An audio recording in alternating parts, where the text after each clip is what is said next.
better than getting flogged, right? Yeah, get it? Kind of. Is it insensitive? Like, Easter's past, so I guess I could talk about flogging. Good thing we're not over in Thailand or something. People still get flogged for doing bad things. Although corporal punishment is a deterrent. I'm not saying it's great, but I mean, if you could just whip me a bunch of times instead of sending me to jail for something, I might take the whipping. But then again, I don't do anything bad to go to jail, so that ain't for me. That ain't me. Well, it's not the most beautiful day, but it's not bothering me, which is great, because there was a time where I was like, oh, I've got seasonal depression. It's like, oh no, if you live in New England, then that's a really bad thing to have, right? New England weather. So yeah, walking the dog. Oh yeah, so what did I do yesterday? That's pretty much what the vlog is, right? It's like, if I do it at the beginning of the day, I pretty much talk about what happened yesterday. So, got up really early yesterday, getting moving, did my walk. Wait. So I'm recapping the vlog I did yesterday. Weird. And then, I should have brought one of those dry mouth lozenges. That's the thing. It's windy around here. Down by the river. I have a minivan down by the river. It's true. And it gets so windy that I start talking so much, that my mouth gets very dry here. Still a little yellow. I'm working on it. My skin looks yellow too, but it's just the lighting. Oh my God, there was a dog in my car. Come on, Keeks. We went to a kids party yesterday for a family friend's child, and it was at a cool place where they have a bunch of activities for kids. It wasn't like one of those big bouncy play places. It was more of a crafty place that had like a dress-up area, a nice long couch you could chill on with a bunch of cool knitted characters from various things, like crocheted type. Or no, were they crocheted? No. Anyway, then they had a bunch of board games. It was really cool. I was looking through a bunch of stuff, and they did face painting. They made slime at one point. But the best part about the whole thing on this kid party was in the back end of this place was a little stage setup where they had a nice big weighted keyboard. I mean, I didn't touch that. They had basses on the wall. They had an amp, a couple of amps you could plug into one of those 360 thin 360 PA speakers. I was like, oh wow, yeah, they spent some money on this place. And hi, Elizabeth Ford 967. Good morning. For me, East Coast, thanks, of the U.S. Yeah. So yeah, they had all these instruments at this place, this kids party place, and they had a drum set. The drum set's all set up, and it was cheaper drum set, I guess. And I'm not gonna start grabbing a bass off the wall and like, plug me in, let's go, because they also had karaoke for the kids. So they had it hooked up right up to YouTube. The kids could just, they just search and boom, boom, they sing through the microphones and the PA. Kevin Mello, Z62, oh, no, not Kevin, Kelvin Mello, Kelvin. Very scientific. It's not spelled right though. Then they had they had these instruments, and I'm like, oh man. I'm like, yo, you got a 5-string bass? They're like, oh, we did. Oh, the guy must have taken it home. I'm like, ah, damn. And then I'm like looking at the drum set, and I'm, music is playing, and some of the kids are doing their karaoke, and I'm like, are they just gonna let me sit behind the drum set? I think so. So I go back there, and the lady who owned the place was a really nice lady. They also had a little table with a bunch of different percussion. So that's what I started with, actually. They had that, I don't even know what it's called, but it's made out of metal, and it's got the carvings. And it's funny, they had it all listed like 1, 2, 3, 4, 5, 6, 7. And there are even some sharps where it's like 1 with a dot, 2 with a dot, 3 with a dot. and you hit it with a rubber mallet, and it's like doom ding doom doom doom ding ding. So it's like, oh, that's cool. And I started playing to the songs and getting the tones, like, oh, what's this? Oh yeah, this song is here. Oh yeah, baby, doom ding ding doom doom. It was fun. And there was blocks and like scratchy type things, whack whack, and I was having a good old time doing that. And that maybe that got my drum juices going. Hello, Chris Jr. 27. He said hello, then he said hi, then he said hi, then he said nice hat, then he said hi, thanks. Yeah, boss. Oh, it's a little dirty. That's the thing about, people go, oh, you got some toys and you got like kids stuff. Oh, well, yeah, well, I have a lot of kids. And sometimes you buy stuff and then the kids don't really wear it or use it. And you're like, well, it's kind of a badass hat, right? I am the boss of the house. Now, again, finally. So, it ain't lying. And it's damn badass, I gotta say. It really is. I mean, I know it's mirrored, but you get the picture. And then someone else. Oh wait, this is like in some weird. This is like Greek. It's literally Greek. Said hi as well. Well, everyone's saying hi. Hi. I mean, I feel like you're antagonizing me because I'm not getting high, but hi, I guess. So, again, at a kid's party, it took it over an hour to drive there, which wasn't bad. We just had to get ready early and all that stuff, whatever. You get used to that, and really quite loud. Okay, really having 4 children and dealing with all the different personality types and learning how to get everyone ready quickly and all that stuff, it really helps with your organization skills. I'm going to tell you, or you sink or swim really in that situation. And with me, it's like trial by fire. That's like my whole life is trial by fire because I like jumping in feet first. Oh, what? There's a bonfire. Let's go. Ooh, some light. I'm like a moth to every flame. Oh, look. There's something over here. Oh, oops, I got burned a little. But then once you get burned 1,000 times, you're like, oh yeah, it doesn't burn anymore. Burn calluses, something like that. So, at this kid's party again, and I get behind the drum set, start hitting the bass drum a little bit. Boom, boom, boom, boom, boom, boom, boom, boom. And kids are doing karaoke, so I'm trying not to play too hard. I'm not like boom, boom, boom, boom, blah, blah, blah. But I'm like boom, boom. I'm like, okay, hi-hat, step on the hi-hat. Oh, that's right, step. And I'm hitting the snare drum. And, after the halfway through the first song, and I mean, I'm not really full out playing. I'm just, hitting a little bit, trying to keep up, whatever, with the song. Then I'm like, oh yeah, the snare probably isn't engaged right. And then I flip the little lever down and I'm like, oh, there it is. There's my snare drum. All right. So now I'm feeling more confident because now we're getting in. Maybe the second song is playing and I'm starting to get into it a little bit. And I was a little off at first. Getting the timing, getting it right. I'm like, oh, okay. Again, I'm trying not to slam on the thing because we're in a kids play place and it's not huge, so I didn't want to blast everybody out with me playing the drums. But I'm like, all right, and most of the people there know that I'm a musician and stuff, so they weren't surprised that I gravitated towards the back end of the room where all the instruments. And then the thumbs on, I start clicking. Hi-hat and the bass drum. I'm like, oh man, and I'm starting to get it. I'm like, oh, this isn't too bad. These are the songs that we're playing. Some of them were from K-pop Demon Hunters. So there's not a whole lot of drums in parts of it. The drums just cut out. And whenever the drums would cut out, I would stop. And then when they come back, I'd start again. And then I start hearing almost electronic kind of,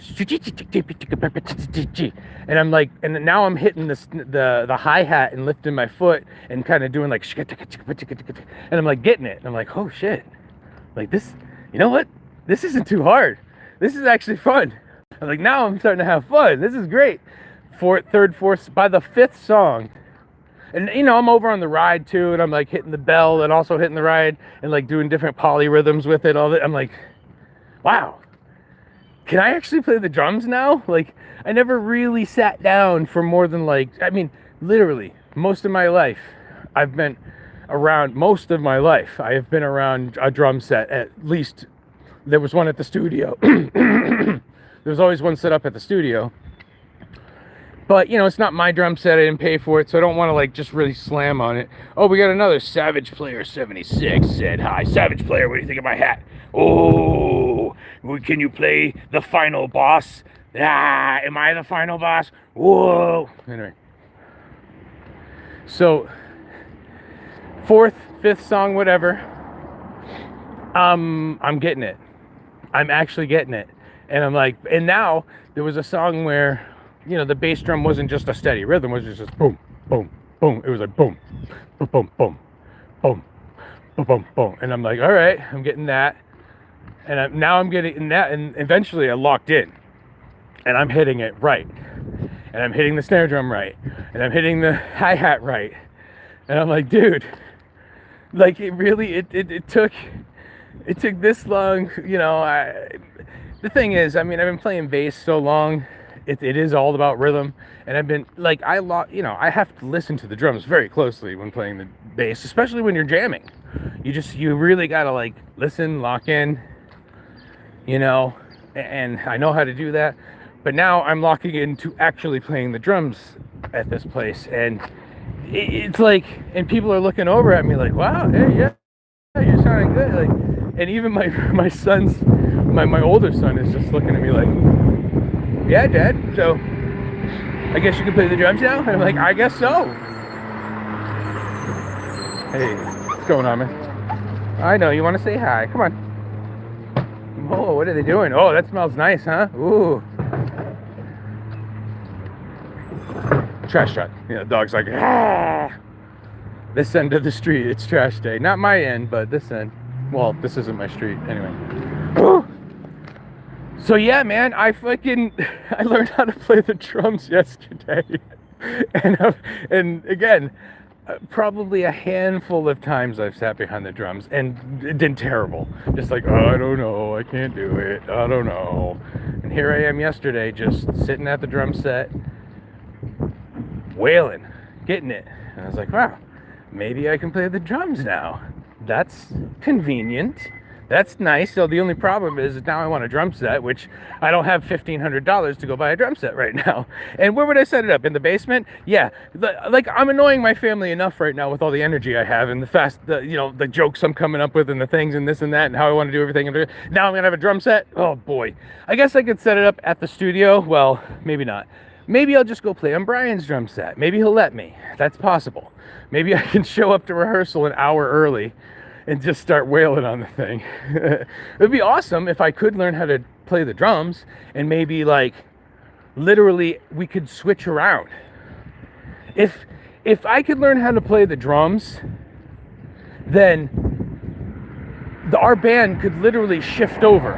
Now I would shift over to the drums, Brian could go to the piano, Ryan could go to the bass, and Kyle could go to the guitar. And it would just be like, hey, we're a band, but now we're like a completely different band. And I don't think, the thing is when I was playing the drums, I was like, I get it now. I get it why this is so fun, and I don't need to sing back here. Because you're having so much fun with the rhythms, and just be like, boom. And just the action of hitting the drums and getting, it was filling me with that it was filling me up. Whoa, not that way, but spiritually, I guess, or music soul wise, I was like, oh man, just the possibilities in my head. I'm like, and then I'm thinking, if I get good enough, I literally, and then I start learning the guitar a little bit too, and the piano, I could literally do my own album. Just every instrument and every vocal.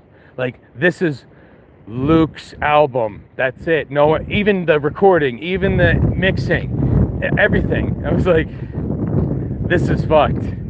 If I get my own, like, if I get enough money and I get my own studio, like, sky's the goddamn limit. You know, not even. There's more. The sky isn't the limit. Even the moon ain't the limit, I guess, in that situation. So, and again, I'm like, it flabbergasts me that I stopped smoking pot, and within 2 weeks, I'm getting a job and I haven't had a job for years. I'm organizing shit in the house that just took me forever. I built a podcast. I pieced together, I pieced together a podcast studio in the basement that looks sick. My podcast studio is starting to look sick, and even better, at this kids party, that's right, another thing, they had those printed, like, classic band signs, the thick cardboard ones. They had a whole pile of them. And this place had a bunch of different crafts, like seashells that were painted really well, wood carving pieces that were awesome. Like, there was one of a lighthouse where it also had the waves underneath, sweeping waves, and then sweeping wind swirls up above. That piece was so amazing. I was like, ooh, I want this, but I didn't ask how much it was. I was like, I'm not here to spend. I didn't come to this kid's party to start spending $100 on crafts. But the band signs that were printed out, those were $10 a piece. And I was like, what? That's it? Okay. So I flipped through them all. And believe me, I saw ones, I was almost going to buy like 5, 6, 7 of them, because there were some Zappa ones. I was thinking, man, I know a guy, Mr. Richard Kish, who would love it. I probably should have bought them, just sent them to him, but maybe next time. Maybe I'll head out there again one day. But we have a comment here from Rusty Nails G-G1N. Do you remember our conversation from last week where I wanted a dude in my family named Jack? Still no Jacks in sight, so I guess I'm just a jack off now. Just a jack off right now. Guess I'm just a jack off right now. It's not worded correctly. I get it. I see where it's going. It's like, it's almost there. So work on it. Edit. Repeat. Edit. Go try to use it. Go to an open mic. Edit. Hone it. Then you get it. Okay? Thanks for trying. You want me to pin that? I'm going to pin it just so everyone can see. Oh, wait, no. Here we go, everyone. Our pinned message is, do you remember our conversation from last week where I wanted a dude? Were you here, Rusty Nails? Do you remember our conversation from last week where I wanted a dude in my family named Jack? Still no Jacks in sight, so I guess I'm just a jack. Off right now. You put the period in there and it really, really screws up the cadence. I'm just saying. Proofreading too. It's important on the internet. Proofread. I know you want to fire that comment out, man. And I'm a culprit. This is how I know. I'm a big culprit of this. Oh, I want to say something, and I want to say it quickly, and I want to be the first one to say it. So I'm just going to fire it out there, and then I look, and I'm like, oh, shit, I misspelled like 3 things. My fat thumbs put a I instead of an O in the U. I'm like, oh, goddamn, oh, man, oh. Proofread, edit, improve. Thank you. So yeah, I bought 2 signs yesterday. One of them is a classic picture of the Runaways. I forget which show it was of theirs, but it's the Runaways when they were young, before like the lead singer, I forget her name, got all glammed out. And if you haven't checked out the Runaways, they're like probably one of the coolest girl bands there ever was. You know Joan Jett. Well, that's where she came from. That was her first band, and Lita Ford's in that too. Her guitar playing is sick. This ain't the Bangles. This isn't some.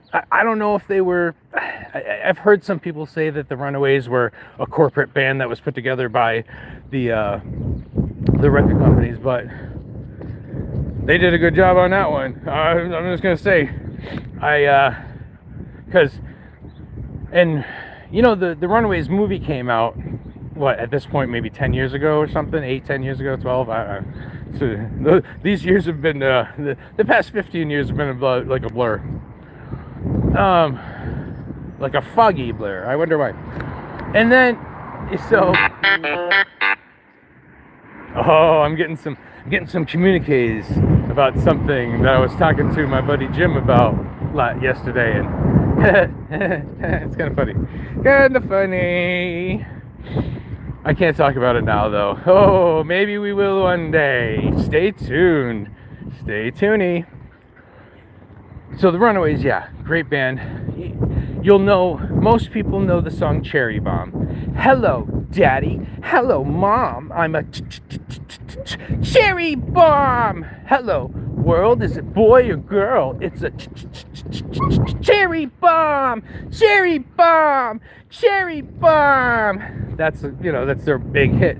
But there's Queens of the Night, and right now I can't think of all the songs because it has been a little while since I've gone through their catalog. But that's one of those bands where this is probably about before the Runaway movie came out, and I'm saying like 3 or 4 years before. I've always kind of been interested in bands that were like didn't make it super popular, even though the Runaways at the time when they were around in the 70s, mid to early to late 70s, I believe, maybe mid to late. Anyway, they were popular and they were big and they were touring all over. But I mean, they're not Led Zeppelin big. They're not the Who big. They're not a staple of society where you can't ignore their songs, or they're shoved in your face constantly.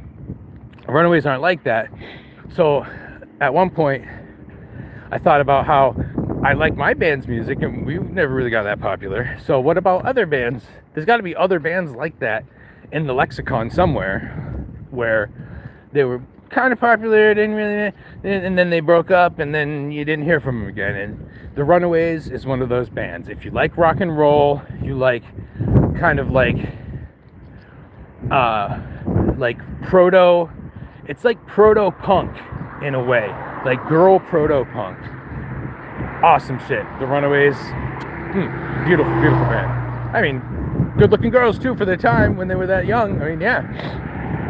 And the other sign I got was a Blues Brothers sign, which I'm gonna bring. I've now decided I'm gonna bring it into the music studio with the boys, because I know that Bagel will like it, and it looks cool. Like we all enjoy the Blues Brothers, so I think that'll be nice to put on the wall there. But the Runaways one is going in my podcast studio. Yeah, that has to, and I think I know exactly where to put it. I was gonna put like a mushroom light in the spot where I think I'm gonna put that sign. So I'll put the mushroom light somewhere else. But yeah, it's gonna look sick. Like I said, my podcast studio is starting to look so sick. It's like every other day I go, ooh, I could bring this in there. Ooh, and you know what? There are some toys in there. There are, because that's some of the stuff that every once in a while for like a birthday, one of my like presents will be like a little stuffy or a little something, some kind of toy. I don't really have a lot of action figures, but I do have, some stuff. And I guess I'm a kid at heart, so I don't care. I'm just like, yeah, that's kind of cute, My wife will give me like a Star Trek thing or this or that. And I'm like, that's pretty cute. I like it. Oh, key for 12. Seahawks.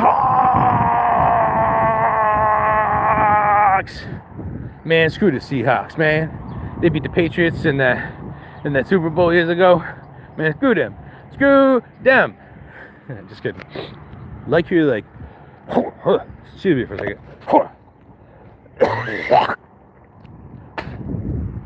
The thing about spring is create some allergies, and you got to really clear yourself out. Before we went to that party yesterday too, I had like this like clear out session where I was like, ha, huh, ha. Right before we leave, I'm brushing my teeth and and I'm like, ha, huh, and I can feel the phlegm like in my stomach. I hate that. Like, oh God. So yeah, I got it all out before we went to the party, which is good, very good.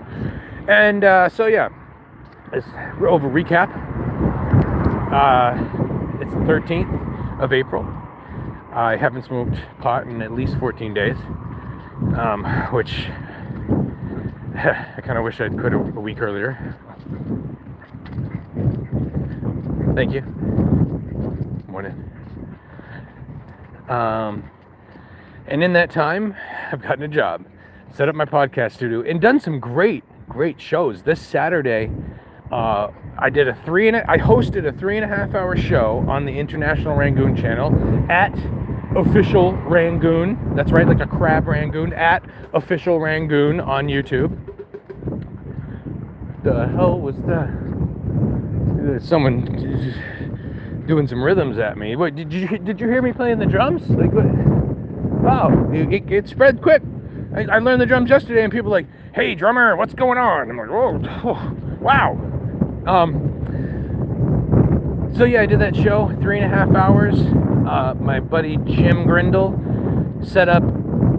helped mostly, came up with the idea with Bobby Tamburo to start setting up these comedy shows in and around the New York area. This was in upstate New York, Oneonta, New York. They did Wise Guys Comedy, that's what they call it. And they had Bobby Tamburo, the donkey of comedy, was the headliner of the show. Jim hosted that live comedy show. And from what I hear, he interviewed a few people that were on our live broadcast over YouTube. Again, we sort of covered it. We covered the comedy show and the whole night, but there wasn't really a good setup to hear the whole sets of the comedians. And most low-level comedians do not want their whole set broadcast because, they're working on it and they want to keep their material close to home so that, no one steals it. And if people just see their material online, then they're not going to go see them live, So, but Jim popped in and out of the show. Hold on. And there's a big front end loader over there. I also had a couple people on the show with me. Dr. Hugenstein was a great help. Dude oh, hold on. You know what? Without my hood, you can probably hear the wind really, really badly, right? There we go. Dr. Hugenstein of the Dr. Huge show on YouTube. He's a great dude, man. He's funny. He's quick. He loves wrestling, and he didn't turn me around to wrestling because I've come to have a respect for wrestling over the past 5 years. I was the same kind of, it's fake, right? I was kind of like that, although I didn't push it on people. I wasn't unless someone was really a super, an obnoxious wrestling fan, then maybe I would push back at that. But, people like what they like. What am I, I like Lord of the Rings and I like nerd shit. So what am I going to be like? But I hate Star Wars and I love Star Trek. So it's I'm a weird nerd who has my little preferences. I get it. You like what you like, man. That's fucking where it is. But he was explaining it in the spectacle and the whole package of the music, the costume, the attitude, the moves and this and that. And I was like, oh yeah, now you know what? I get it a little more. I get it. The ambiance. It's creating a feeling, and it's a live show. It's exciting. Going to something live is exciting, whether it's comedy, whether it's wrestling, whether it's a sports event, whether it's music, and I think maybe that's the problem with a lot of people now. They're not going out to see things anymore because it's inconvenient. You can't smoke weed there. Everything's expensive. Oh, I want to drink, but it's expensive. It's yeah, but you're paying for the excitement of going out too. You're paying for the experience of having a good time with other people, not in your house and not at their house, but in public, just having fun. Like, man, people, and I think that's what it is. There's a lack of fun going on with a lot of people because they're just stuck in their ways, stuck in their house, stuck in their thoughts, stuck in their hates. Ugh. Get unstuck. Spray you with some oil, not baby oil. We're not doing Diddy here, but some just WD-40. Oh no, that dries things out really. Don't use WD-40 on like everything. It's not a cure-all kind of grease. Okay. But yeah, this live show went so good. You know, we set up the production beforehand very well, and I was able to produce it on the fly very quickly, switching cameras, doing all this stuff, like having a great old time. I didn't, before, when I was trying to do some producing for some of these podcasts, my computer would lag, and again, I got my Wi-Fi figured out better than it ever has been, and so now my computer wasn't lagging, and here I am being an actual producer and host at the same time. Not just like, okay, I'm in the back and I'm not gonna have a camera on me. No, I'm on the screen with everybody, clicking through this, clicking through that, doing bam. And then sometimes when like the full screen is on someone else, it gives me a second to like get a drink, stand up, like shake my body a little bit to like get the nummies out from sitting on a damn stool. Sitting on one of those, like a comedy club, the flat wooden stool that you get at a comedy club. Yeah, that's what I'm sitting on for my podcast every single day, every single time I do a show. So after a while, my ass starts to hurt. I'm like, oh God, I can't wear like a wallet when I'm sitting there, But what I thought maybe it would be too much for me to handle before too. I was like, I don't know if I'm quick enough to be a producer and host at the same time. But I found that it energized me, and it gave me if other people are having a conversation and I'm switching between their cameras, I can now come up with a bit of my own. I can literally set something up and then and make sure that in the camera I'm looking a certain way and doing a certain thing, and then switch it over to myself for like a reaction shot or whatever, and I was like, oh my, and as I'm just thinking like, this is great. We're doing this live show and it's actually working, unlike Hackamania. And we're using EVMux. Oh, these stupid systems are so stupid. No, you just got to know how to use it, yo. You just have to know how to use it. And actually, speaking of that, I probably have to start setting up some for the super tip system, because once we have some cool voices to use, I think people will start actually sending us some voice tips. But, all right, so yeah, that's what I did yesterday, and we'll see what happens today. Oh man, have a good one. Don't be uncool, just be cool like me. All right, because that's what it's all about, just being cool.